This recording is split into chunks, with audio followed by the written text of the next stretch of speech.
Alright, hello and welcome to another Devstream breakdown. So, we had a kind of brief, I guess, Devstream breakdown. Not a ton was covered, but some good things that I'm looking forward to. So, first we got to address the event. So for those of you that were around early this morning, you know that I have done quite a bit of the event, and that my clan was in the top 10 for the Shadow Clan ranking.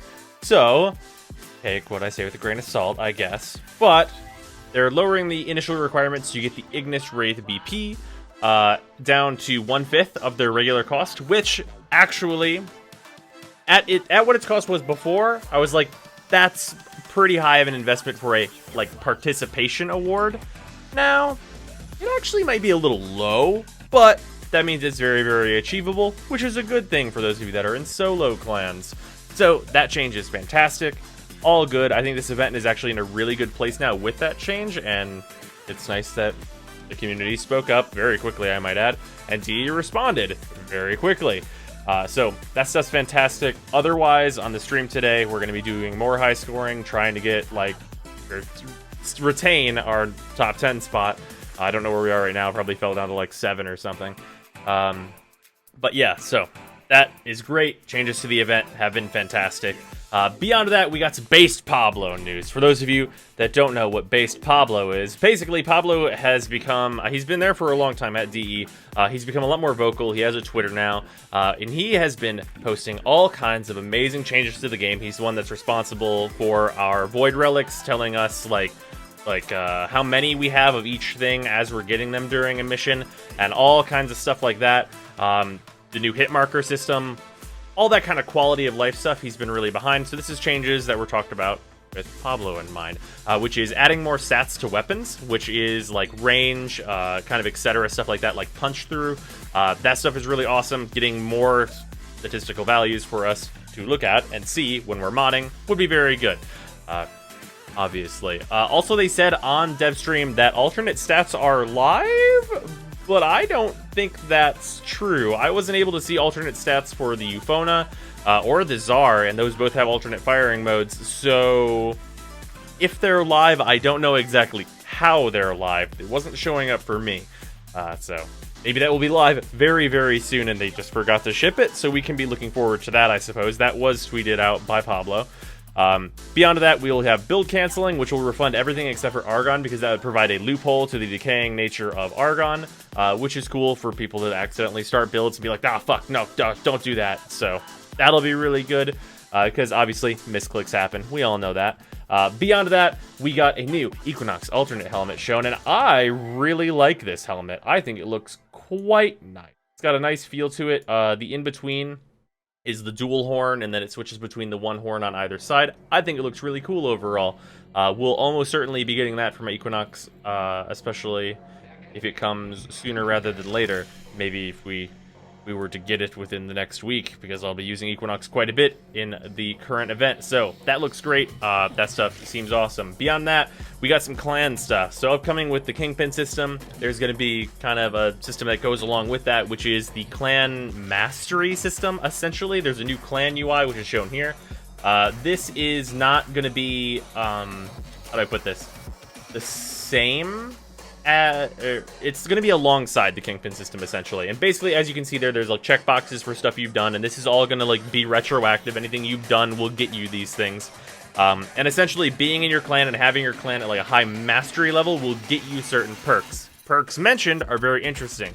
Higher revive speed for your clan mates is on the lower end of useful, but higher end of useful, crafting speed up, which means maybe we're not going to have 24-hour times on our forma building.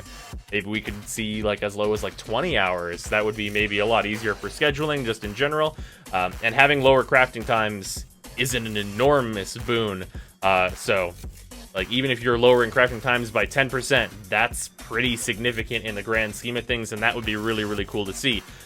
Along with that, they mentioned that events would also go towards your kind of clan mastery, so you can rank up and get perks. I think that's going to be a really good system. It will help bring clans together in more of a larger, well, let's call it a more friendly way, as opposed to the kind of aggressive way that it was bringing people that play a lot together, like with the HEMA and the current event.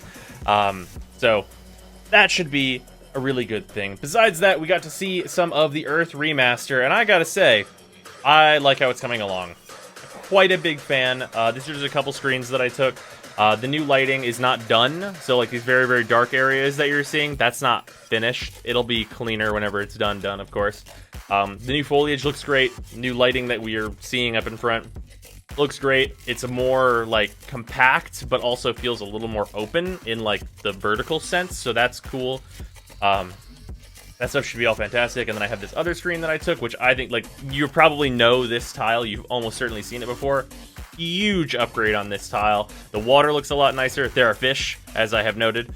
That is a really good detail that I personally really appreciate. It looks really good. I am really excited for that to come out. Hopefully, there's not, like, any big performance hitching and stuff, but they said that they've got that all kind of patched up. So it looks good. I'm excited for that to be out. That should be really exciting for new players to look at. And beyond that, let's talk about the Bard. So the Bard is done. We didn't see their powers and stuff. That's probably going to be saved for the next dev stream. But what we did get is a little sneak peek at one of her powers that have changed, and is news that her quest just needs to basically be done, and then we'll have her. So that should be coming sooner rather than later. We also got to see her alternate helmet. So her regular helmet looks like this. And I'll give a little zoom on this to be a little better. And this is like normal, just got like the feathers at the top and stuff. Looks pretty good. I like it. Thing I like way better, this alternate helmet. This alternate helmet looks rad. Unfortunately, it was pretty far away, so kind of rough there, but I think it looks really good. Probably the helmet I'm definitely going to be using whenever she actually comes out. Looks really cool. Besides that, we got news about her friend, her little bass bots. So this comes with one of her abilities, and it is so adorable. Look at it. It's got little speakers in it that were thumping to the music she was playing. It's really great. It's like a roller that's like big and follows her. I love it. It's so cute. Look at it. It's like a little friend roller that'll just fucking chase you and play music. That sounds fucking wonderful. I think I was talking about this exact kind of thing. Just a pink roller that follows you around. Like, that was not that long ago on stream that I was talking about that. Like, it's so cute. Look at it. Got speakers in it. I love it a lot. I'm more excited for that than I probably should be, but I really want it, like, pretty badly. Bard is going to be a lot of fun. We also got to see, like, some of, like, the Dancing Noble animation stuff, which looks great, of course, as we've kind of been over with the dancing animations. And then besides that, it was mentioned, I think this is really important, recolorable, vandals, and wraiths. So, it used to be that there was kind of an issue, like with what was with prime items, where the gold wasn't recolorable because of, like, the metallic surfaces, and, like, how vandals looked, and then how wraiths looked were, like, some special thing they had to do, and they couldn't be recolored. So, there's no reason against that now because of PBR, and that means that we could possibly get our primes, or we already have our primes recolorable, we could get our vandals and wraiths recolorable. That would be fucking great, because the one problem I have with the current event is that wraith armor is not recolorable, and that is a damn shame. So if that goes through, the wraith armor becomes recolorable, that'd be awesome. All of our vandal and wraith weapons become, you can make them real pretty. That would be fantastic. I like fashion stuff, basically. Like, that's kind of what we're going for here, because it's really good.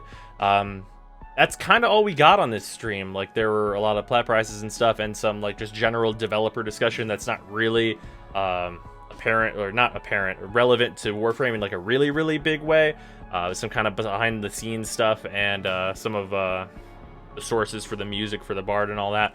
But otherwise, that's kind of all we got for news. I think it's a lot of good stuff. The changes to the event and all that are really good. Some more, like, quality of life stuff from Pablo. All been great. Also, final note, you guys have seen that there is another new intro that has kind of split the difference between the original intro and the new one that I had the last couple days. Let me know if you like that. I think it's a good middle point to sit on. I think it's pretty damn solid. So if you enjoyed that, please let me know in the comments. I really appreciate the feedback. And I'll see you guys tomorrow.